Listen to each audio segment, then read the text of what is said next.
Bueno, muchísimas gracias a todos por su asistencia. El día de hoy venimos a hablarles de un tema que en lo personal para mí es apasionante. Antes que todo queremos agradecerle a MSD por el patrocinio del día de hoy. Vamos a comenzar presento a Hugo Páez. Hugo Páez es actualmente nuestro primer fellow de infectología que en conjunto con la Universidad del Rosario y la Fundación Cardioinfantil hemos iniciado este programa y que esperamos continuemos formando mucha más gente. Más que bienvenidos y bueno, vamos a iniciar el día de hoy la charla que hemos titulado Endocarditis infecciosa por Staphylococcus aureus, de la investigación translacional a las guías de práctica clínica.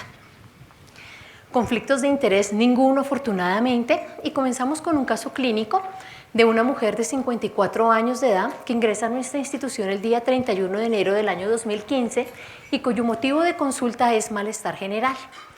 Con un cuadro clínico de 3 días de evolución consistente en diarrea, sin moco ni sangre, asociado a emesis y fiebre de 38 grados, seguido de depresión del nivel de estado de conciencia, asociado a signos de hipoperfusión, hipotensión, por lo cual requiere intubación orotraqueal más ventilación mecánica en el servicio de urgencias y donde posteriormente es trasladada a la unidad de cuidados intensivos.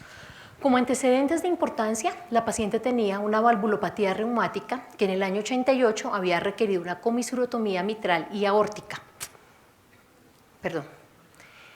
Posteriormente, en el año de 1994 se le había hecho un recambio valvular aórtico y mitral y 4 años posteriormente había presentado una endocarditis protésica tardía por Staphylococcus epidermidis sobre la válvula aórtica protésica previamente, por lo cual se le había realizado una cirugía ventral. Asociado a esto, la paciente tenía una esclerodermia con compromiso ocular, cutáneo y vascular, con hipertensión pulmonar suprasistémica, hipotiroidismo, y previamente se había documentado una alergia con choque anafiláctico a la vancomicina, a los aminoglicósidos y fenilbutazona. La medicación habitual que la paciente venía recibiendo era levotiroxina y warfarina. Al examen físico de ingreso teníamos una paciente hipotensa, taquicárdica, febril y desaturada, arrítmica. A la auscultación encontrábamos chasquidos de apertura en foco aórtico y mitral. La auscultación pulmonar era normal y el examen neurológico nos llamaba la atención que estaba somnolienta, pero había unas pupilas isocóricas reactivas a la luz, no había reflejos patológicos ni signos meningios. El resto del examen físico, tanto piel y faneras, estaba dentro de los límites normales. Los paraclínicos de ingreso, encontramos una PCR elevada, unos leucocitos normales, pero con neutrofilia y las plaquetas bajas, un leve desequilibrio electrolítico dado por hiponatremia, una creatinina elevada en 1.5, sobreanticoagulada con un INR de 7.54 y transaminasas, función hepática y un sedimento urinario normal. Decidimos de todas formas hemocultivar a esta paciente y ahí vamos a ver qué pasaba. Esta es la radiografía de ingreso de la paciente, es una placa en proyección antero-AP, donde vemos la válvula mitral, los alambres de esternotomía, una rectificación de la circuletra cardíaca y unos infiltrados más de predominio alveolar en la base derecha y algo de cefalización de los flujos en ambos campos pulmonares. Debido a que la paciente había presentado un deterioro rápidamente progresivo del estado de conciencia, decidimos tomar un TAC cerebral donde se encontraron estas lesiones hiperdensas, en el total eran 3, y que fueron interpretadas a nivel de los surcos de la convexidad frontoparietal bilateral como una posible hemorragia subaracnoidea. Con esto empezamos unos diagnósticos de trabajos como un posible choque séptico. Empezamos a sospechar una endocarditis infecciosa, sobre todo por el antecedente que había tenido en los años anteriores ya una endocarditis y estábamos frente a una paciente que había consultado por fiebre, que se había deteriorado previamente y tenía ya antecedentes de cirugías cardíacas en número de 3, una endocarditis protésica tardía sobre una válvula protésica y una sospecha de una embolia séptica cerebro. De todas formas, no descartamos un proceso infeccioso a nivel del sistema nervioso central sobre anticoagulación con warfarina. Importantísimo la alergia a la vancomicina, los aminoglicósidos, el hipotiroidismo por historia clínica, el antecedente de la esclerodermia con hipertensión pulmonar suprasistémica y el antecedente de 3 cambios valvulares con, pues, consecuentemente 3 cirugías cardíacas previas. ¿Cómo fue la evolución de esta paciente? Se inició antibiótico-terapia empírica, iniciamos un cubrimiento con piperacilina tazobactam a dosis de 4.5 gramos IV cada 6 horas y con la sospecha de endocarditis sobre una válvula protésica asociado al antecedente de la alergia a los aminoglicósidos y a la vancomicina, decidimos iniciar daptomicina a dosis de 10 miligramos kilo día. Se realizó un angiotac cerebral, el cual no evidenció aneurismas, pero tempranamente nuestro servicio de microbiología nos informa que hay un crecimiento positivo, pitan los hemocultivos para cocos gram positivos tipo estafilococo, por lo cual se decide realizar un ecocardiograma transesofágico que nos muestra una vegetación sobre la válvula aórtica protésica de 10 por 5 milímetros con ausencia de abscesos. Con esto, en nuestro hospital, en la Fundación Cardioinfantil, nos reunimos rápidamente con el equipo de cardiología asociado al equipo de cirugía cardiovascular porque ven que esto es una paciente muy compleja que tiene múltiples comorbilidades, tiene una esclerodermia con una hipertensión pulmonar suprasistémica, que lleva 3 cirugías cardíacas, que va sobreanticoagulada, que tiene una hemorragia subaracnoidea y aparte de eso tiene alergia a antibióticos que, aunque son de primera línea, no los podemos utilizar. Y decimos, ¿qué vamos a hacer con esta mujer? Es una mujer joven, tiene 54 años, la hemos operado 3 veces, ¿por qué no ofrecerle un tratamiento quirúrgico que es lo indicado cuando estamos frente a una endocarditis sobre válvula protésica, frente a un posible estafilococo aureus? Aún no sabemos si es un meticilino sensible, si es un meticilino resistente. Y en común acuerdo, en el grupo de endocarditis que tenemos ahí, decidimos, un momento, es una paciente que muy posiblemente su probabilidad de sobrevida posterior a un tratamiento quirúrgico y que lo medimos con el Euroscore logístico, no va a ser muy bueno. El Euroscore nos daba aproximadamente entre un 85 y 87, por lo cual se decidió en ese momento no dar un tratamiento quirúrgico, sino ver qué pasaba y continuar un tratamiento antibiótico. Se suspende en ese momento la piperacilina tazobactam, estamos el 31 de enero del 2015 y dejamos la daptomicina. Recordar que en ese momento tenemos hemocultivos tempranamente positivos para cocos gram positivos. Al tercer día nosotros siempre hacemos control de la bacteremia, tomamos hemocultivos, nos informa el laboratorio que los cultivos se ha logrado identificar a través de los métodos que nosotros tenemos, que es VITEC, que estamos frente a un estafilococo aureus meticilino resistente, cuya mica, la vancomicina, es de 1, un MRSA, y los hemocultivos al tercer día de tratamiento con daptomicina a dosis de 10 miligramos persisten positivos. Decidimos, bueno, estamos iniciando, de pronto no hemos controlado, es el inóculo un poco alto, esperemos a ver qué pasa, continuemos con daptomicina, llevamos al séptimo día nuevamente hacemos un control de cómo va la respuesta o el manejo de esta paciente a través de los hemocultivos y gran sorpresa que nos llevamos nosotros. Persisten los hemocultivos francamente positivos y decimos, ¿qué es lo que está pasando? ¿Qué nos tenemos que preguntar cuando tenemos a una paciente a la cual estamos dando un antibiótico que es el adecuado, a una dosis adecuada, a la frecuencia adecuada, pero persiste bacterémica? Decidimos empezar a buscar focos perpetuadores en esta paciente y decidimos realizar un TAC tóraco-abdominal en busca de nuestra sospecha diagnóstica, que nos explique si hay algún absceso que nos está perpetuando. El TAC tóraco-abdominal nos muestra que hay infartos renales y esplénicos, pero hay ausencia de abscesos. Y nos preguntamos, ¿seguimos con daptomicina sola o empezamos a buscar hacer sinergia con antibióticos? De pronto esta MIC a la banco era de 1, medida por microdilución, pero medida por ETS está de 1.5. La MIC a la daptomicina era de 0.25, pero la estábamos utilizando en monoterapia, y aunque estábamos en monoterapia y a dosis altas, esta cepa pudo haber aumentado el grosor de su pared o las cargas eléctricas de su pared se han venido alterando y ya deja de ser eficaz el uso de la daptomicina sola. Empezamos aquí ahora sí la charla. Entonces, endocarditis infecciosa por Staphylococcus aureus, ¿cómo es la investigación translacional a través de esta y cómo llegan a las guías de práctica clínica, tanto las americanas y europeas que han salido en el año 2015? Antes de comenzar a hablar de esto, es importante que conozcamos qué limitaciones tenemos del conocimiento de la endocarditis. Y esto es importante porque de todas formas son escaso número de casos, se requieren de periodos prolongados para disponer de un número valorable de casos y actualmente las guías se extraen de conclusiones de datos retrospectivos y de escasos números centros con experiencia. Y hablo de escasos centros de números con experiencia porque a nivel del mundo está el International Collaboration of Endocarditis, que es el ICE o ICE en español, del cual solamente hay 52 hospitales. Colombia participa con 2 hospitales, Cardiovídenes en Medellín y la Fundación Cardioinfantil, que han venido enriqueciendo la base de datos de esta corte para poder conocer un poco más sobre esta fascinante patología. ¿Qué sabemos de la endocarditis infecciosa en general? Es una patología poco común, con una incidencia que va entre 3 a 10 casos por cada 100.000 habitantes año.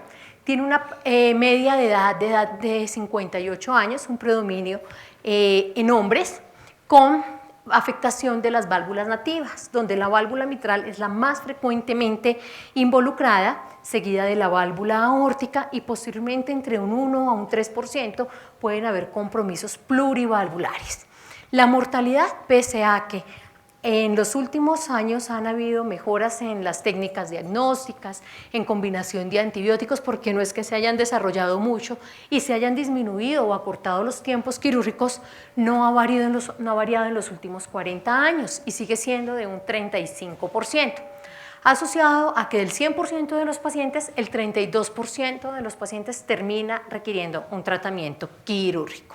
Asociado a esto y que ya comenzamos a hablar tanto de las guías americanas y europeas, comenzamos a hablar que requiere un manejo multidisciplinario del endocarditis TEAM.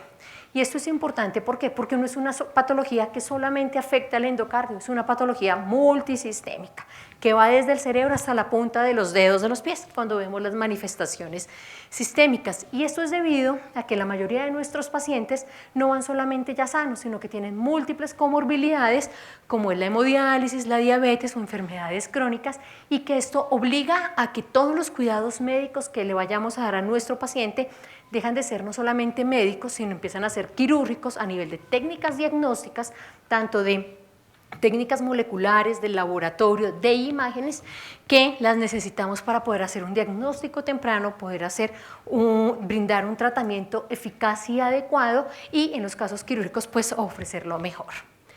¿Qué sabemos de la etiología y por qué cambia la epidemiología? Hacia el año 2000, el ICE nace en el año 99, hacia el año 2000 se inicia la recolección de datos que va del año 2000 a 2005 y es la cohorte más grande recolectada a nivel mundial. Se recolectan 2.781 episodios de endocarditis definitiva por los criterios de Duke, donde se encuentra que los cocos gram positivos son los agentes más frecuentemente causales de endocarditis, en el 42%. Es un cambio en la epidemiología referida por Murdoch y colaboradores. De este 42%, sabemos que el 31% es producido por el Staphylococcus aureus y un 11% por los estafilococos coagulasa negativos. Vemos como un 17% son los estreptococos del grupo Viridan, seguido por los enterococos, un 10% por los hemocultivos negativos y ya posteriormente tenemos los estreptococos bovis, otros estreptococos, los JASEC, las polimicrobianas y otros. Y aquí algo importantísimo, de este 31%, un tercio, o sea, otro 31% es secundario al Staphylococcus aureus meticilino resistente. Para que me entiendan de otra forma, de las endocarditis por Staphylococcus aureus, un tercio o un 33% son producidas por Staphylococcus aureus meticilino resistente a nivel mundial. O sea, tenemos un 66% que son producidas por Staphylococcus aureus meticilino sensibles. Cuando ya analizamos la etiología según el tipo de endocarditis, teniendo en cuenta la corte del ICE, ¿qué hacemos? Endocarditis por válvula nativa, asociada a adictos por drogas endovenosas. El principal germen es el Staphylococcus aureus. En válvula nativa, el principal germen se lo pelean entre los streptococos del grupo viridans y los bovis en un 29%, y el segundo es el Staphylococcus aureus. En endocarditis protésica, el principal germen es el Staphylococcus aureus. En endocarditis asociadas a dispositivos eléctricos implantables, como es el marcapasos y los cardiodesfibriladores, el Staphylococcus aureus sigue siendo el germen más frecuente. Y las asociadas al cuidado sanitario es el Staphylococcus aureus, por lo cual podemos concluir que en todos los tipos de las endocarditis, ¿cuál es el germen principal? Pues el Staphylococcus aureus. Ahora pues va a continuar Hugo Páez con el resto de la exposición, comentando y desarrollando una parte de las guías. Bueno, creo que antes de seguir hablando de endocarditis, debemos ponernos en un contexto que nos pasa a diario y son las bacteremias por Staphylococcus aureus. ¿Qué hacemos cuando nos llaman del laboratorio a decirnos que hay 2 o 3 hemocultivos para Staphylococcus aureus? Lo primero que hacemos es pensar en endocarditis, ¿cierto? Y lo primero que hacemos es pedirle un ecocardiograma, bien sea transtorácico o transesofágico, dependiendo de nuestro contexto. Sin embargo, hemos visto a nivel mundial y a nivel nacional que la tasa de la probabilidad de tener una endocarditis, de que un ecocardiograma salga positivo teniendo solo bacteremia, es inferior al 50%. Un grupo español se planteó esa misma duda y dijo, bueno, debemos hacer algún score, algo que nos diga cuál es la probabilidad de tener una endocarditis en la bacteremia. Y esto es recientemente publicado, que es el score de Birsta, un score que próximamente será validado, y el score de Birsta lo que hizo fue coger más o menos de 2009 a 2012 en 8 centros franceses, cogieron aproximadamente 2.091 pacientes que tenían bacteremia por Staphylococcus aureus y comenzaron a analizar unas variables para ver cuál era el factor de riesgo principal para desarrollar endocarditis. Más o menos lo siguieron a 3 meses y lo que se hizo pues, fue una etapa inicial de tomar los hemocultivos, iniciar un tratamiento temprano y seguirlo 48 a 72 horas inicialmente hasta que comenzara a bajar la bacteremia. ¿Qué encontraron? Ellos evaluaron 10 variables, ¿sí?, como factores de riesgo o factores predictores de que la bacteremia fuera por una endocarditis, y son los siguientes: tener un embolismo cerebral o periférico, miren el OR, más o menos 10.4, es el OR más alto de todas estas variables. La segunda, tener meningitis, un OR también cercano a 10. Tener un dispositivo intracardíaco permanente o haber tenido endocarditis infecciosa previa, muy importante también, un OR de 7. Ser usuario de drogas intravenosas, haber tenido una enfermedad valvular previa, tener bacteremia persistente, como mostraba en el caso la doctora, a pesar de un antimicrobiano adecuado, tener osteomielitis vertebral, tener una infección comunitaria, estar en choque séptico o tener una PCR por encima de 190. ¿Y qué encontraron en el análisis multivariado? Entonces, que los que más tenían pues, el OR más alto, como les mostré, los embolismos cerebrales, la meningitis y tener un dispositivo intracardíaco o endocarditis previa. Pero lo más importante de este score es el valor predictivo negativo. Si usted tiene menos de 2 de las variables que les mencioné previamente, el valor predictivo negativo de esto es cercano al 99%. Es decir, casi con certeza usted puede decir que el paciente no tiene endocarditis y no hay necesidad de llevarlo a un ecocardiograma. Pero si su paciente tiene más de 2 de estas variables, miren cómo comienza a aumentar la probabilidad de que su paciente, la bacteremia sea debida a una endocarditis, y a estos pacientes les debiéramos hacer ecocardiograma. Y otro análisis que hicieron ellos, tener más de 8 de estas 10 variables positivas, no solo es indicación de hacerle un ecocardiograma, sino que si ese ecocardiograma sale normal, usted debe repetirle el eco a los 4 a 7 días. Bueno, ahora sí, para ponernos en contexto, queremos mostrarles las guías que el año pasado pues, salieron de las guías americanas y las guías europeas con las nuevas recomendaciones que tenemos para el tratamiento de la endocarditis por Staphylococcus aureus y mostrarle la evidencia de las nuevas recomendaciones de dónde ha salido. Como sabemos, cuando nos enfrentamos a un paciente con endocarditis por Staphylococcus aureus, tenemos que saber de inmediato si el paciente tiene una válvula nativa o si es una válvula protésica, porque el abordaje inicial es completamente diferente. Vamos a comenzar con lo que dicen las guías europeas acerca de la válvula nativa en el paciente que tiene un estafilococo meticilino sensible. Esto igual para las americanas, la indicación seguirá siendo oxacilina, ¿cierto? A dosis de 12 gramos al día dividido en 4 a 6 dosis. El total de la duración del tratamiento no va a ser mayor a 6 semanas.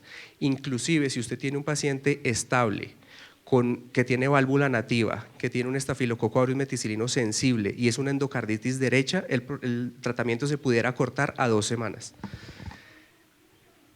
Y esto es lo primero que vamos a comenzar a revisar. La gentamicina, los aminoglucósidos, no se recomiendan debido a que el riesgo supera el beneficio. Ya les voy a mostrar el riesgo de nefrotoxicidad asociado a los aminoglucósidos que supera el beneficio en este grupo de pacientes.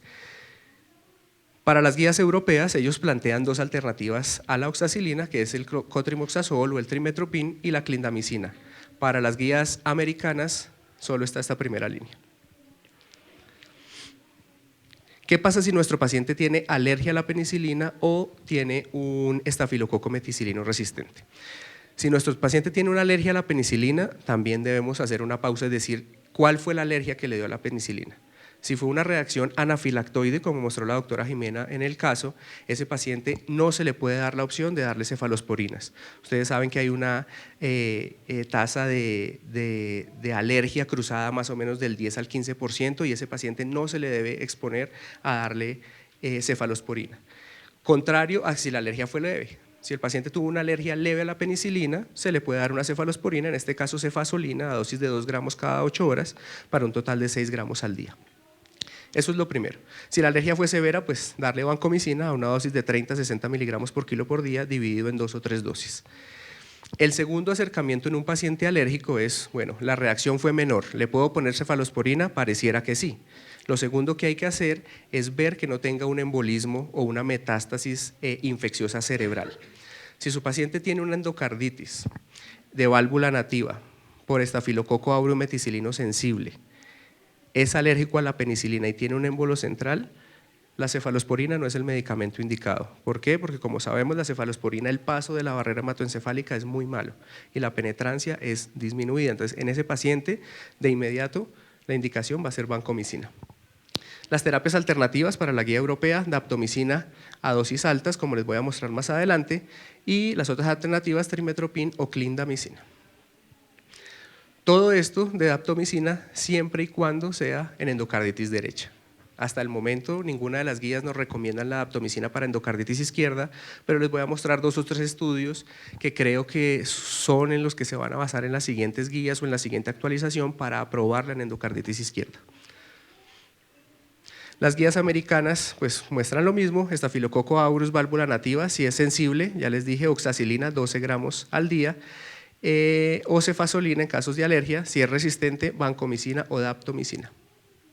Ustedes pueden comenzar a ver de una vez una diferencia acá, miren cómo las guías europeas recomiendan que la dosis alta de daptomicina es 10 porque es la dosis que está aprobada por la EMEA, diferente a la FDA que solo aprueba la dosis mayor a 8 miligramos por kilo por día. Esa es la primera diferencia de las 2 guías. Bueno, cambia el escenario, nuestro paciente tiene ahora es una válvula protésica, el escenario es completamente diferente. Entonces, si el estafilococo es meticilino sensible, de entrada el tratamiento es la misma oxacilina que le vimos al de la válvula nativa, pero asociado a rifampicina y gentamicina. Y aquí viene otra de los cambios de la guía, miren esto. Comenzar rifampicina 3 a 5 días después de haber iniciado la vancomicina o la oxacilina, y la gentamicina pues es sugerido por algunos expertos. ¿Por qué? Porque como les voy a mostrar, cuando se inicia al mismo tiempo vancomicina, oxacilina u oxacilina con rifampicina, la rifampicina tiene un efecto antagónico y hace que el tiempo de la bacteremia dure más comparado que si se da la terapia sola. Ya les voy a mostrar adelante. Para el paciente que es alérgico a la penicilina o tiene resistencias, pues el tratamiento va a ser vancomicina, rifampicina y gentamicina. Ya les voy a mostrar. Lo mismo para las guías americanas. Entonces lo que les voy a mostrar aquí es de dónde salió toda esa evidencia y de dónde salieron estas nuevas recomendaciones. Entonces, digamos como las 5 o 6 cosas grandes que queremos mostrarle los estudios con la doctora Jimena es esto. ¿Por qué se excluyó el aminoglicosio? ¿Por qué se aumenta la dosis de daptomicina si sabemos que la dosis previa aprobada para endocarditis era 6 miligramos por kilo por día? ¿Por qué la subimos a 8? ¿Por qué la subimos a 10? ¿Y por qué algunos grupos inclusive están usando 12 miligramos por kilo por día? Daptomicina versus vancomicina. ¿Por qué no usar vancomicina en las pacientes que tienen meticilino resistente? ¿Y por qué daptomicina tiene algo de superioridad? Les mostraré. Daptomicina sola o combinarlo con algo, como fue el caso clínico que nos mostró la doctora. ¿Cuál es el papel verdadero de la rifampicina? Otras terapias como trimetoprim, ceftarolina, linezolid, sus combinaciones y la combinación de carbapenémico-fosfomicina. Entonces, el primero que les quiero mostrar es por qué se excluyó el aminoglicósido a los pacientes que tienen válvula nativa o a los pacientes que tienen endocarditis por válvula nativa. Entonces, salió de este estudio, que fue un estudio prospectivo de cohorte randomizado, 236 pacientes en Baltimore, 44 hospitales, 4 países, dirigido todo desde Baltimore. Y lo que se hizo fue exponer a estos pacientes a varios grupos. Un grupo de darle vancomicina u oxacilina solo y a otros grupos exponerlo a la combinación con aminoglucósido. A los pacientes que se les daba solo vancomicina u oxacilina se les hacía seguimiento de la depuración de creatinina cada semana. Vemos cómo a la semana 3, a la tercera semana, no había ninguna tasa de disminución de la filtración glomerular a los que se le daba terapia sola. Inmediatamente usted le agrega un aminoglicósido, a la tercera semana más o menos un 20% de disminución de la tasa de la depuración de creatinina. Eso mismo pasa para daptomicina en menor porcentaje, más o menos un 9-10% de disminución de la tasa de filtración glomerular. Y siempre nos decían que la nefrotoxicidad era dosis dependiente del aminoglicósido. Este estudio también lo excluye. Miren cómo desde el día 0 y a la dosis más baja ya los pacientes tienen disminución de la filtración glomerular. ¿Listo? Entonces, como conclusiones de este estudio, si le asocio un aminoglucósido a la daptomicina, mi depuración de creatinina se baja en un 9%. Este sería, digamos, el mejor escenario. Pero miren lo que pasa. Si se le asocia el aminoglucósido a la vancomicina, la depuración va a bajar en un 22%. Pero peor aún, si yo le asocio un aminoglucósido a un paciente que está recibiendo una penicilina antiestafilocócica, mi depuración se va a bajar en un 25%. Este fue el estudio base para no seguir recomendando el uso de gentamicina en este grupo de pacientes. Perdón. Lo segundo importante es por qué se subió la dosis de daptomicina. Ustedes saben que la daptomicina es un lipopéptido cíclico natural que está aprobado para 2 indicaciones: las infecciones de piel y tejidos blandos a una dosis de 4 miligramos por kilo por día y la endocarditis infecciosa, que la dosis previamente establecida era 6 miligramos por kilo por día.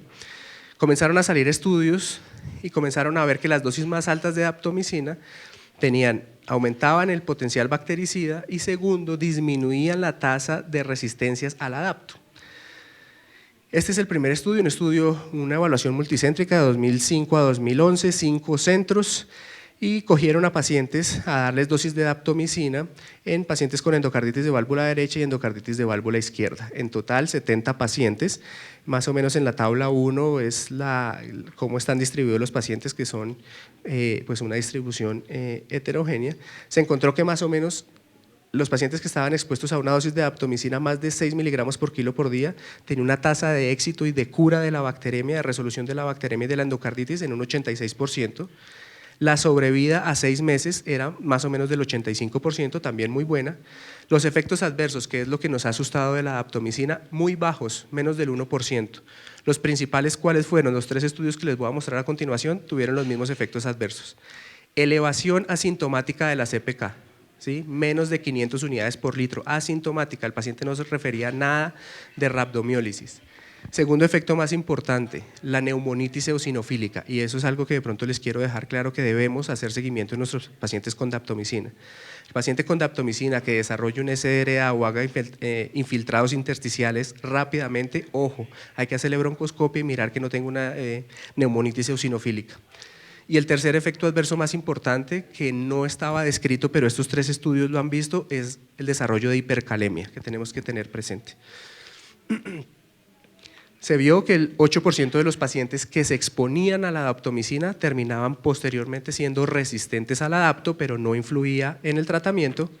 Y miren lo más importante, de este 86% de éxito y de este 85% de sobrevida fue exactamente igual para los pacientes que tenían endocarditis derecha y para los pacientes que tenían endocarditis izquierda.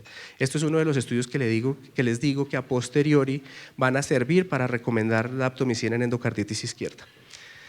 Este es el segundo estudio, un estudio más o menos parecido, 70 pacientes, 86, esto es un subestudio del anterior, perdón, 86% de respuesta, 85% de sobrevida, donde, como les decía previamente, lo que mayormente se observó fue la hipercalemia a unas tasas muy bajas, la elevación asintomática de la CPK y la neumonitis eosinofílica. Este es otro de los estudios para la aprobación de daptomicina, ese es tal vez uno de los estudios más grandes que hizo un grupo que es el EUROCOR, que el EUROCOR tiene más o menos 6.075 pacientes con endocarditis e infecciones por estafilococo aureus, y lo que hicieron fue de enero de 2006 a abril del 2012 en 18 países, de los cuales 4 son latinoamericanos, cogieron 610 pacientes con endocarditis por estafilococo aureus y comenzaron a mirar, a darles tratamiento de daptomicina de acuerdo a unas dosis establecidas, 4 miligramos, 6 miligramos, entre 6 y 8, mayor a 8, y comenzaron a evaluar desenlaces. En el global de todos los pacientes que se trataron con daptomicina más de 6 miligramos, el 88% de los pacientes que tenían endocarditis derecha tuvo una tasa de cura, parecido al estudio previo.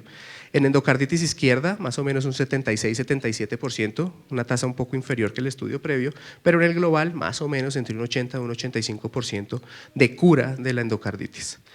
Cuando se analiza la dosis, se puede ver que a mayor dosis, cuando uno tiene una dosis baja, más o menos 4 o 6, la tasa de cura de la endocarditis es un poco baja, pero a medida que usted aumenta la dosis, inclusive cuando la pasa por encima de 8, mire cómo para la endocarditis derecha, para la endocarditis izquierda y para el global supera el 85%.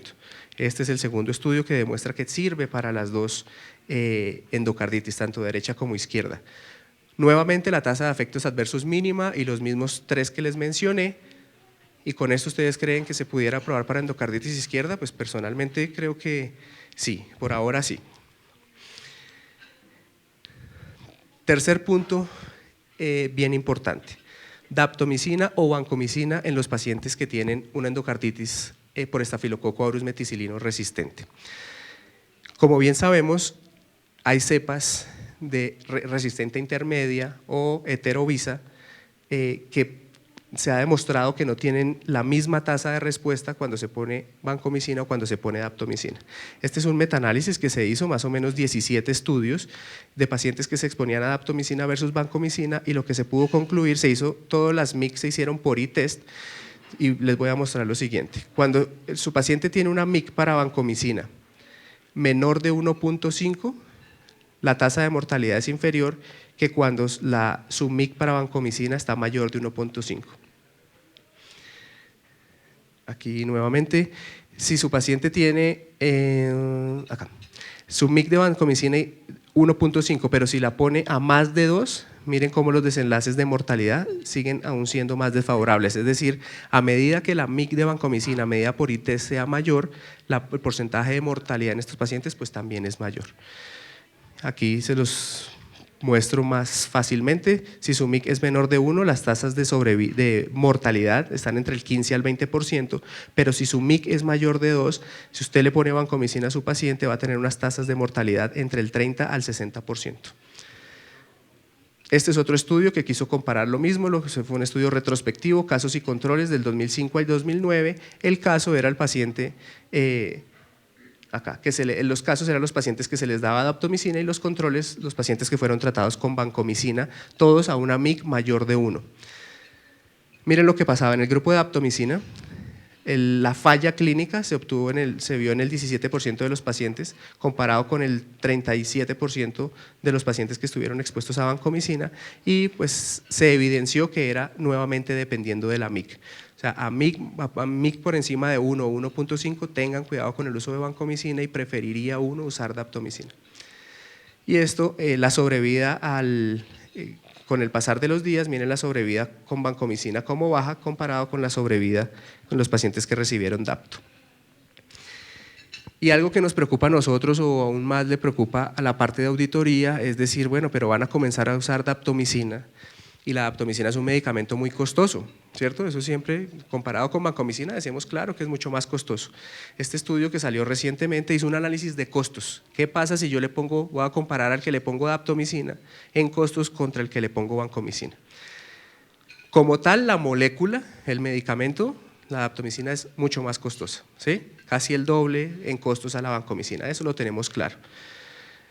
Pero comienzan a aparecer una cantidad de variables, ¿sí? Primero, la monitorización para daptomicina, que requerimos únicamente un potasio y una CPK, ¿cierto? Comparado con vancomicina, que hay que hacer niveles, hay que hacer función renal, hay que hacer una cantidad de cosas, el precio es casi el doble.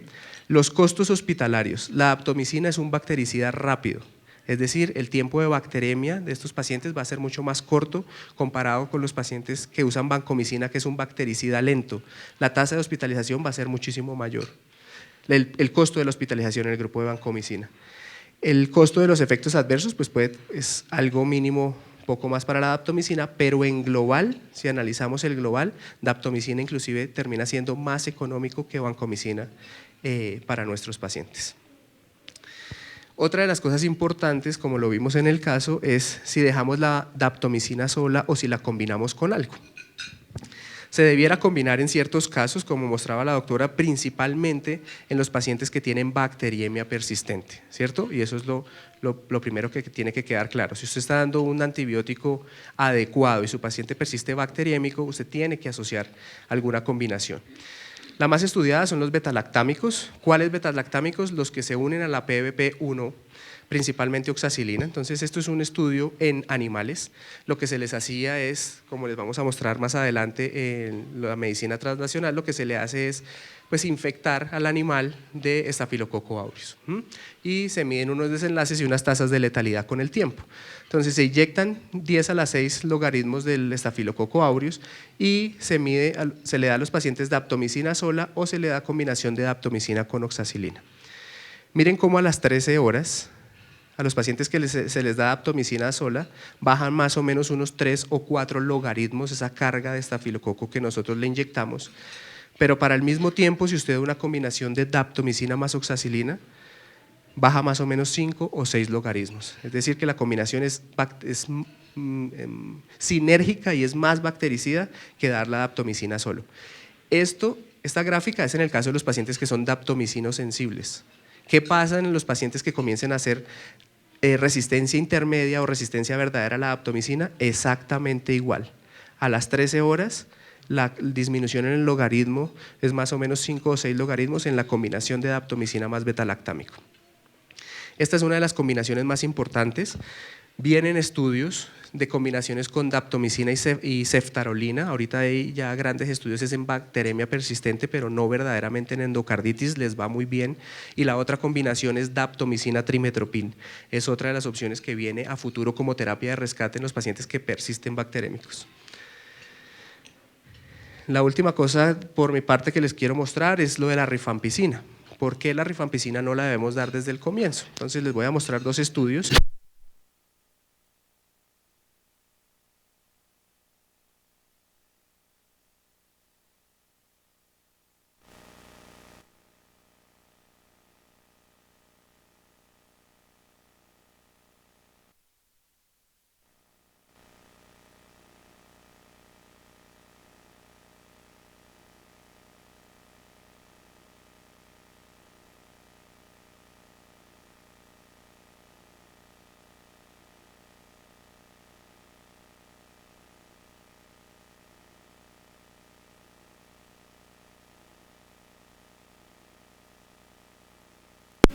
Que se dañó un parlante, dice.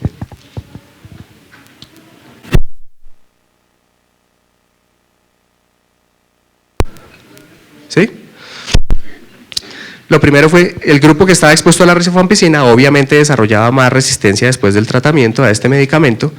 Los efectos adversos, en un 21% elevación de las transaminasas más de 5 veces a los pacientes que estaban expuestos a rifampicina, comparado solo con un 2% en los que no se exponían.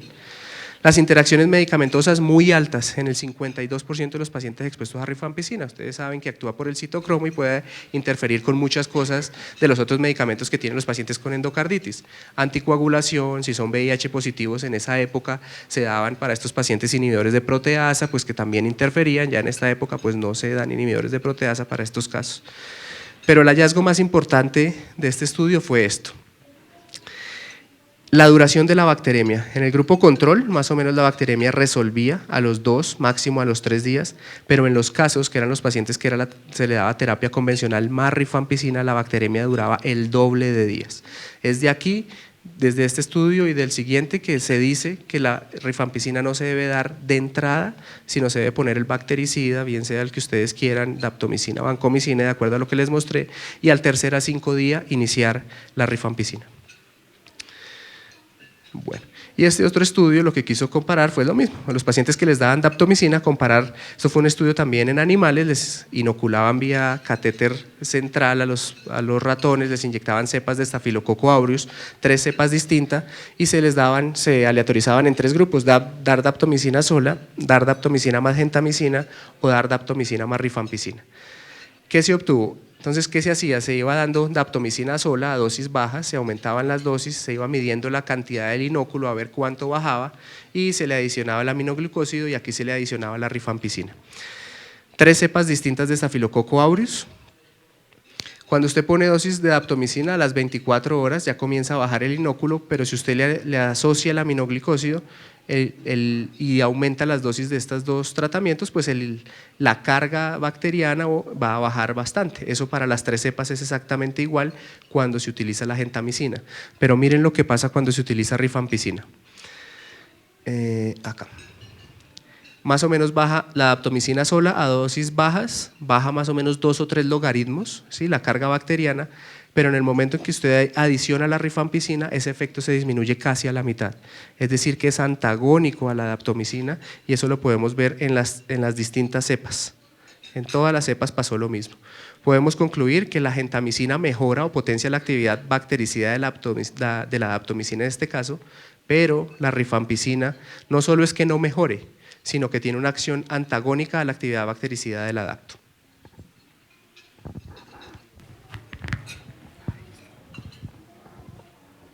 Bueno, continuando entonces con las recomendaciones que están en las guías, el uso del trimetoprim-sulfa con la combinación de clindamicina para la endocarditis sobre válvula nativa por estafilococo meticilino sensible, vemos que puede ser una alternativa de la terapia.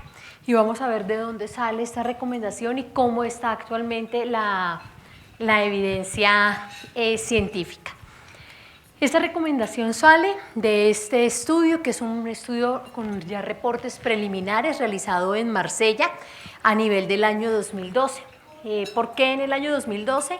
El grupo de Marsella comienza a notar que a partir del año 2006 comienza a haber un aumento en la incidencia de la endocarditis por Staphylococcus aureus, pasando de un 11% al llegar a un 36%, con aumento progresivo de las cepas para Staphylococcus aureus o con aumento de las MIC, y deciden hacerlo así, de coger el grupo de las endocarditis que se presentan en el año 2012, 31%, es decir, vamos a ver qué pasa a estos pacientes dándoles dosis de trimestoprim de 960 miligramos asociado a metoxazol de 4.8 gramos y 1.8 gramos de clindamicina.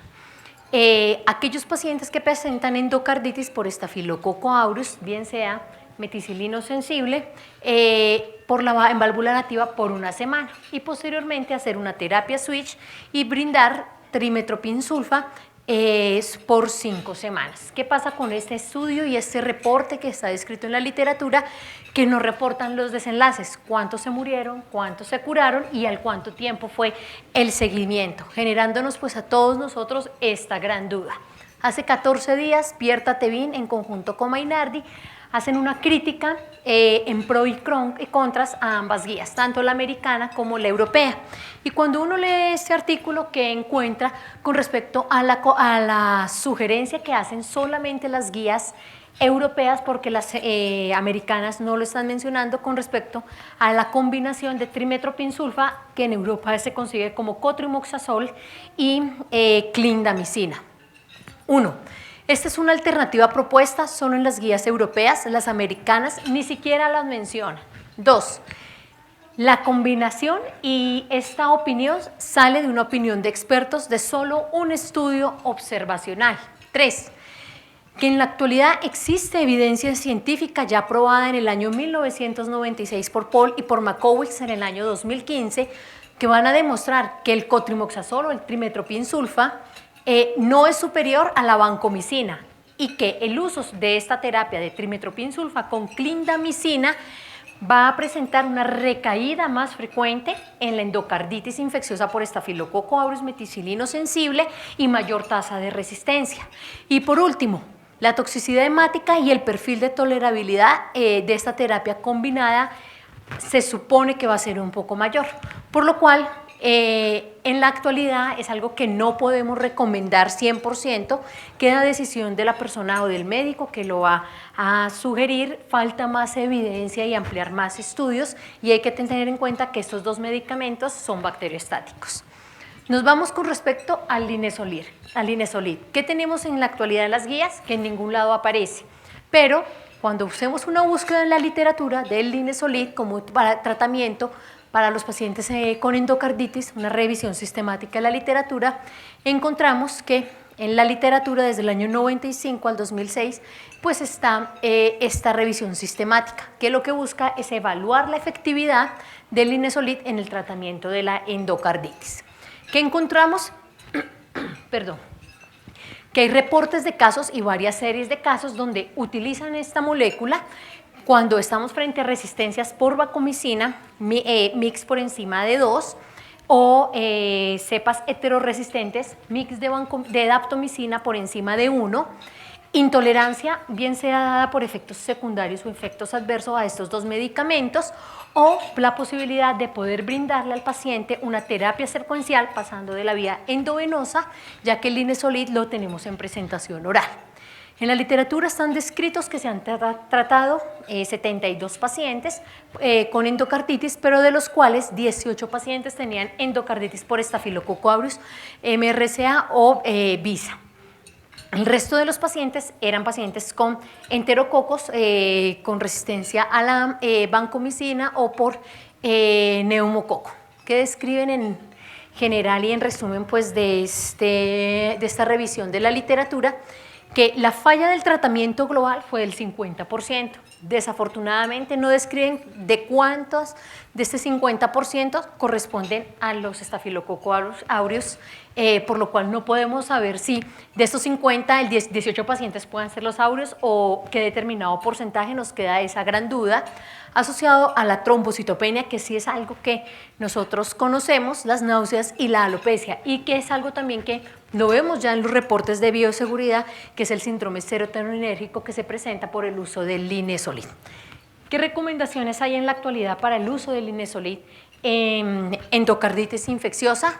Una evidencia insuficiente, se requieren más estudios y no está recomendado como una terapia estándar para uso de la endocarditis infecciosa por estafilococo aureus meticilino resistente. Esto asociado y recordar que es un bacteriostático y lo que estamos buscando es esterilizar rápidamente no solamente la sangre, sino unas vegetaciones. Con respecto a la ceftarolina, una cefalosporina de quinta generación, vemos como hacia el año 2009 Benito Almirantes, Juanma Pericas y José María Miró comienzan a mirar los beneficios que tiene esta molécula, tanto por farmacocinética como farmacodinámica, en la bacteremia y en la endocarditis infecciosa. Y vemos como una farmacocinética lineal permite que unos volúmenes de distribución bajos de un 20% asociado a unas vidas medias que cuando yo la coloco según las indicaciones con las que sale esta molécula cada 12 horas para neumonía nosocomial por MRSA o para las infecciones severas en piel, va de 1.2 horas, pero si yo la aumento y presiono hacia 1.6 horas, hacia cada 8 horas, estas vidas medias pueden ser prolongadas. La farmacocinética permite que pueda ser utilizada en bacteremia y endocarditis, asociado que no tiene un paso a nivel del citocromo P450 y tiene una eliminación renal, por lo cual posteriormente comienzan a salir unos que otros reportes de casos con buenos resultados en el tratamiento de endocarditis sobre válvula protésica. Posteriormente ya no solamente la empiezan a utilizar en endocarditis, sino en casos de osteomielitis, y posteriormente Michael Rybak en su grupo de investigaciones comienza a buscar los beneficios de la combinación de la ceftarolina junto con vancomicina o doptamicina y encuentra que la combinación de estos medicamentos puede sensibilizar y actuar a nivel de los ácidos teicoicos de las membranas celulares, haciendo que haya una disminución de la sensibilidad, mejora la penetrancia y por lo cual hay una mejor acción y unas tasas de curación en los modelos in vitro que ellos utilizan.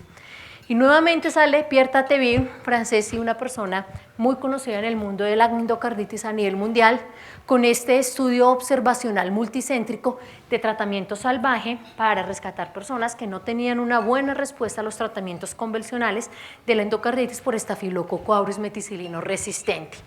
8 casos, no se alcanza a ver desafortunadamente muy bien, pero que deciden darles tratamiento con ceftarolina a dosis de 600 miligramos cada 8 horas cuando estábamos frente a cepas con una mica la vancomicina de 2 o con eventos secundarios dados por hipercalemias o por rhabdomiolisis o fallas renales, con unos buenos resultados. 8 tratamientos con ceftarolina, 8 tasas de curación. Por lo cual, ¿qué podemos en estos momentos decir?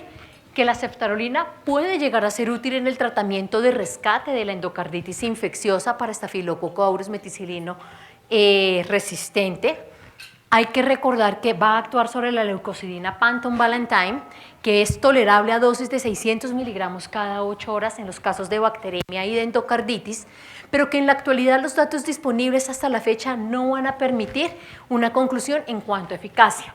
Es necesario ampliar el número de datos en pacientes para poder llegar a concluirla, pero así empezamos con la daptomicina y miren los resultados que en la actualidad tenemos. Ya por último, hablamos de la combinación de los carbapenémicos y de fosfomicina y tenemos en el año 2014 la publicación de este estudio de eficacia y seguridad de la fosfomicina con imipenem. Este es un estudio que busca hacer una terapia alternativa para el tratamiento de rescate, bien sea en bacteremia o en endocarditis por Staphylococcus aureus meticilino resistente, cuyo objetivo principal fue el evaluar la eficacia y seguridad clínica de la combinación de fosfomicina más imipenem. ¿Y de dónde sale esta combinación? De algo que llamamos medicina translacional, que comienza a tomar impulso a principios de los años 90. A nivel del laboratorio experimental se encuentra una sinergia en los Staphylococcus aureus meticilino resistentes de la fosfomicina y imipenem, donde la fosfomicina produce una recuperación en la susceptibilidad de los betalactámicos. En pocas palabras, hace que ese MRCA se comporte como un MSCA. O sea, un meticilino resistente comienza a comportarse como un meticilino sensible a través de lo que son las PBP2A. Este estudio es el FOSIMI, es un estudio multicéntrico realizado en España en 3 centros españoles en un periodo de tiempo del año 2001 al 2010 en el cual se recolectaron 16 casos.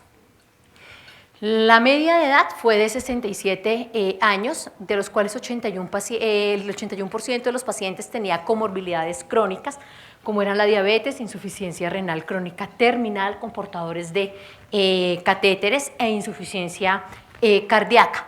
Y previamente todos los pacientes habían recibido antibióticos previos por una media medida en días de 9.5.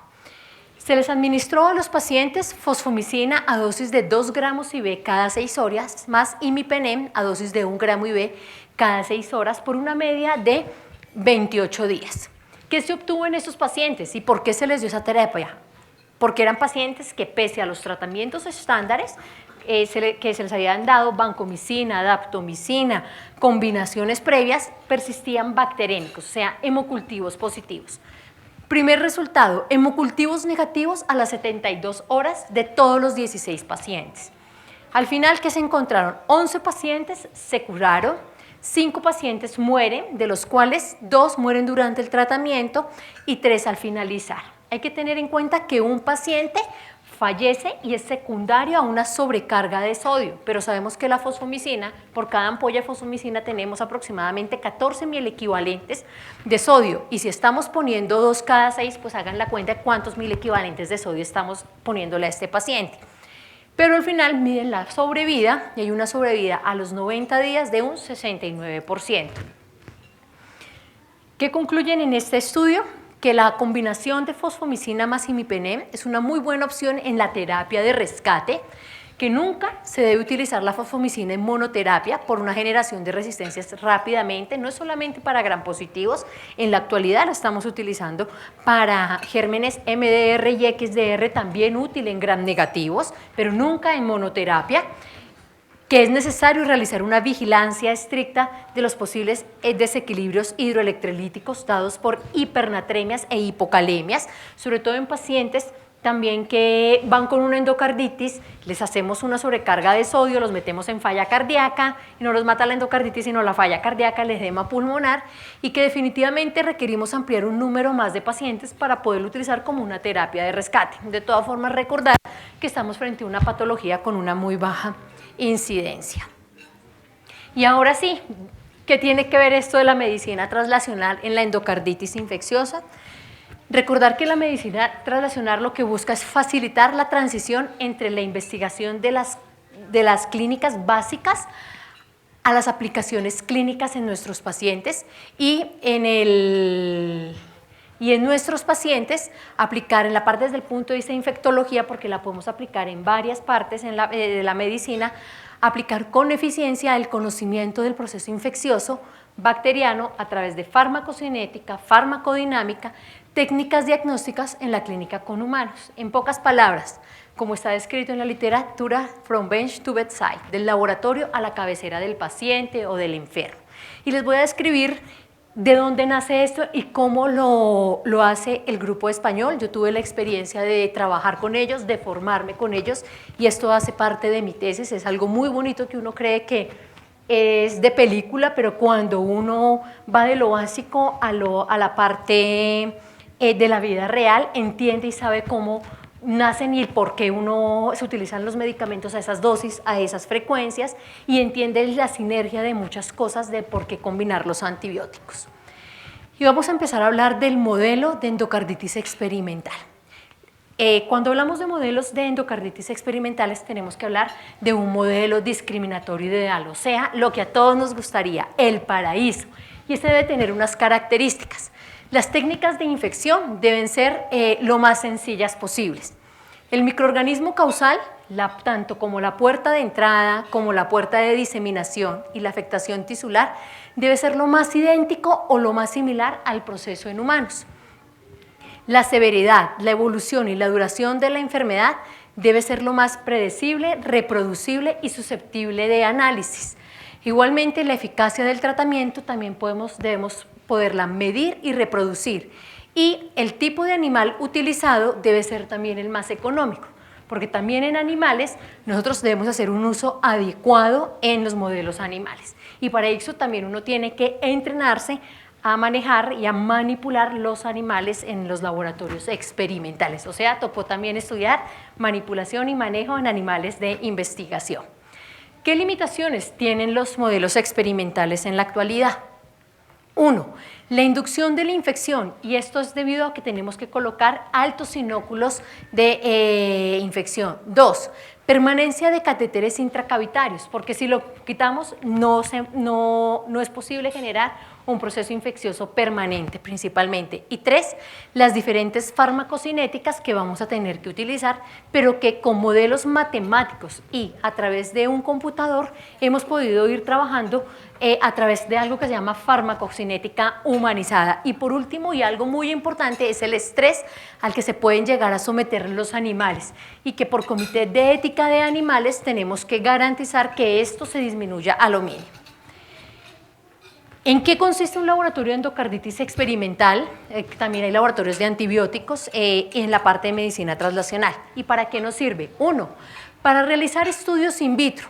En estos estudios in vitro nosotros, ¿qué podemos hacer y ofrecer para la parte científica?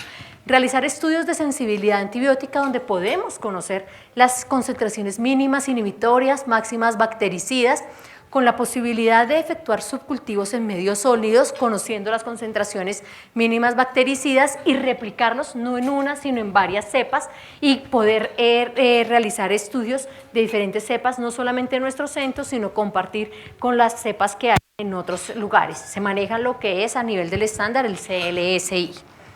2. Podemos hacer los estudios farmacocinéticos a través de un modelo humanizado. ¿Y en qué consiste eso? Tenemos y podemos conocer las farmacocinéticas tanto en los humanos como en los animales. Podemos conocer todas las limitaciones que pueden presentarse en el modelo animal y podemos conocer las limitaciones y conocer un modelo de farmacocinética humanizada. Si yo uno estas tres, puedo conseguir una dosis de un antibiótico en un animal que asegure unos niveles séricos similares a los del ser humano.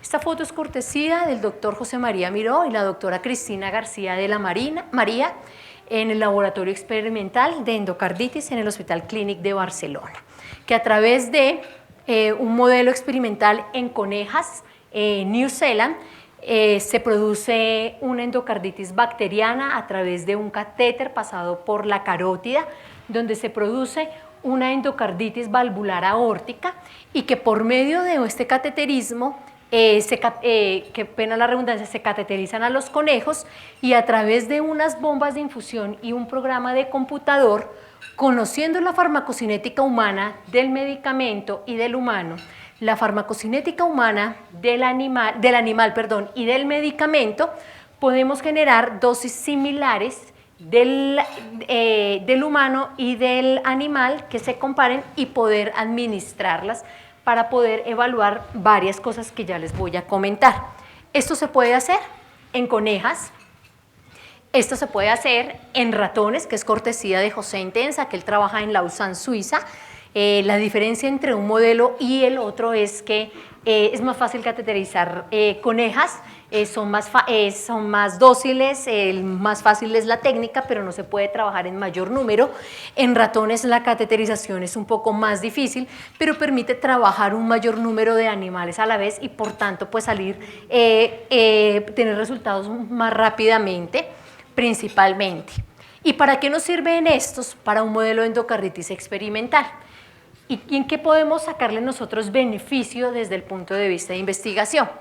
Luego que yo produzco una lesión en la válvula aórtica, ¿para qué lo puedo utilizar? Para las profilaxis antibiótica. ¿De dónde salen las guías que yo le tengo que colocar a un paciente profilaxis antibiótica? De aquí, porque yo le produzco una lesión valvular aórtica al animal y miro a quiénes le pongo y a quiénes no le pongo antibiótico y cómo se comporta luego de generar un inóculo bacteriano. Asociado a eso, puedo evaluar cómo es la patogenia de la enfermedad. Actualmente se están desarrollando estudios de cómo se comporta y cómo podemos estudiar esta patogenia a través de microPET. Se les hace microPET a los animales y cómo se disemina la infección a nivel del sistema nervioso central y a nivel osteoarticular. Lo estamos desarrollando en conjunto con la Universidad de Navarra. ¿Cómo es la respuesta del tratamiento antibiótico en las primeras 48 y 72 horas? Y puede ser antibiótico en monoterapia, en biterapia y en triple terapia. ¿Y cómo difunden estos antibióticos a nivel de las vegetaciones? Por último, luego de hacer una necropsia, podemos conocer cómo están estos cultivos de las vegetaciones, haciendo un análisis cualitativo y cuantitativo de las vegetaciones. Y posteriormente podemos hacer estudios de sensibilidad y estudios de detección de subpoblaciones resistentes. Ven cómo podemos ir desde la profilaxis hasta conocer subpoblaciones resistentes con un modelo experimental que nos permite también, por medio de farmacocinética humanizada, poder extrapolar los datos a los humanos. Y les voy a mostrar varios ejemplos de cómo esta parte experimental han sido aplicadas en los humanos. El primer ejemplo de estudio translacional que se inicia en el laboratorio y llega al paciente, nace del FOSIMI. Años 90, la terapia combinada de fosfomicina más imipenem en el tratamiento de la endocarditis por estafilococo aureus meticilino resistente. Tenemos las cepas, ellos tienen un cepario, en la actualidad hay 1900 cepas. que se han obtenido de pacientes con endocarditis infecciosa consecutivos y esta cepa se congela. Se obtiene esta cepa, arrancamos con 5 logaritmos en base 10 y miramos cómo se comportan estas cepas al exponerlas a diferentes concentraciones de antibióticos a través del tiempo. Estas son curvas de letalidad. La cepa control está en rojo y vemos cómo a través del tiempo, en las primeras 4 horas, pues se sigue creciendo, pasamos de 5 logaritmos a 8 y se mantiene a través del tiempo. Pero cuando hacemos la combinación de fosfomicina más imipenem, vemos cómo a las 24 horas pasamos de 5 logaritmos a 3 logaritmos. Lo mismo lo probamos con otra cepa, ya no hacemos la combinación de fosfomicina y imipenem, sino fosfomicina ceftaroline. La cepa control es el color rojo y vemos en la combinación de fosfomicina ceftaroline cómo se comportan las 24 horas. Y aquí entonces uno comienza a jugar también con dosis y eso. Miren, con ceftarolina a dosis de 128 microgramos, que es con farmacocinética humanizada, que realmente no es ni sinérgica, no es bactericida y al contrario pues aumenta el inóculo a través del tiempo. Y me remonto hacia el año 2009 donde sacamos esta publicación frente a 3 pacientes donde no podíamos tratar con endocarditis infecciosa por Staphylococcus aureus meticilino sensible y meticilino resistente que persistían bacterémicos y decimos, venga, ¿qué más le ponemos? Veníamos tratando con daptomicina y decidimos utilizarle, agregarle fosfomicina para el tratamiento de la endocarditis. Los resultados muy buenos, se curaron estos 3 pacientes y se decidieron analizar varias cepas, tanto para meticilinos sensibles como meticilinos resistentes, y ver cómo estaban comportándose a nivel de laboratorio experimental. En total se analizaron 14 cepas, de las cuales 10 cepas sí hubo una buena respuesta de que fueran sinérgicas y bactericidas, en las otras 4 fueron indiferentes. Se cree que sí tiene que haber algún problema de cepa que no está permitiendo que actúen bien y en esos estamos en estudios. Tiene que ver algo que se llama el citocromo C, que es algo más molecular, que con mucho gusto lo podemos discutir en otra sesión, pero que comienza uno a decir el problema ya no es solamente de membranas, sino comienzan las cargas negativas y partes moleculares a generar las bacterias mecanismos de defensa. ¿Y qué concluimos con nuestra paciente? Pues les enviamos a Miró y a Cristina nuestra cepa de nuestra paciente. El día 7 tenemos esta paciente que esta opción, conociendo pues los antecedentes en los que yo ya había trabajado, utilicemos la medicina translacional en nuestro caso clínico, le hacen las curvas de letalidad, este es el control, a las 4 horas pues pasamos de 6 logaritmos y a las 24 horas vamos casi en los 9, ellos prueban la daptomicina a dosis de 0,5, vemos que la daptomicina pues baja en 4 horas de 6 logaritmos a 3, pero que a través del tiempo vuelve y sube y por eso no hemos podido controlar la bacteremia y tratar la endocarditis de nuestra paciente. Prueban la fosfomicina y ven que la fosfomicina sola a dosis de 4 baja 0,5 logaritmos y nuevamente sube a dosis de fosfomicina de 8, es exactamente igual, pero cuando comienzan a probar la combinación de fosfomicina a dosis de 0, la daptomicina a dosis de 0,5 y fosfo a 4 o de 0,5 y fosfo de 8, rápidamente baja a dosis a 2,5 logaritmos y se mantiene a través del tiempo. Entonces, rápidamente por correo y por WhatsApp me dicen, ¿tiene fosfomicina? Les digo, sí.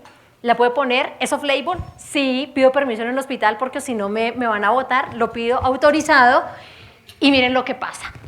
Fosfomicina, vamos en 7º día de tratamiento, paciente bacterémica, le colocamos la daptomicina dosis de 10 miligramos y fosfomicina dosis de 2 gramos IV cada 6 horas. A los 3 días decidimos tomarle hemocultivos de control y son negativos. 8 semanas de tratamiento que le damos a la paciente y tomamos hemocultivos de control negativos, hacemos seguimiento al mes 10 y al año de seguimiento, hemocultivos negativos y actualmente nuestra paciente está viva sin tratamiento quirúrgico para una endocarditis valvular aórtica por un estafilococo aureus meticilino resistente y sin posibilidades quirúrgicas porque nadie se iba a meter a operar a esta mujer.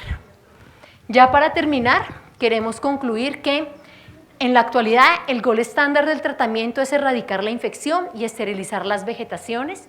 La endocarditis se debe manejar de una manera multidisciplinaria, todo el mundo es bienvenido, no es solamente cuestión del infectólogo ni del cirujano cardiovascular, los microbiólogos son la mano derecha, izquierda, adelante, atrás, arriba, abajo, las técnicas moleculares hacen parte, cardiología, medicina interna, el neurólogo, o sea, esto es un grupo de endocarditis que se debe formalizar en los hospitales que lo tengan.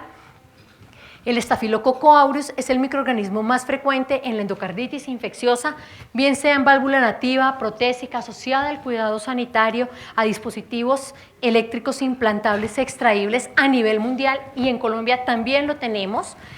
El estafilococo aureus meticilino sensible tiene una buena respuesta a los betalactámicos. El uso de gentamicina en endocarditis infecciosa nativa por estafilococo aureus sensible a la meticilina se debe evitar por mayor nefrotoxicidad.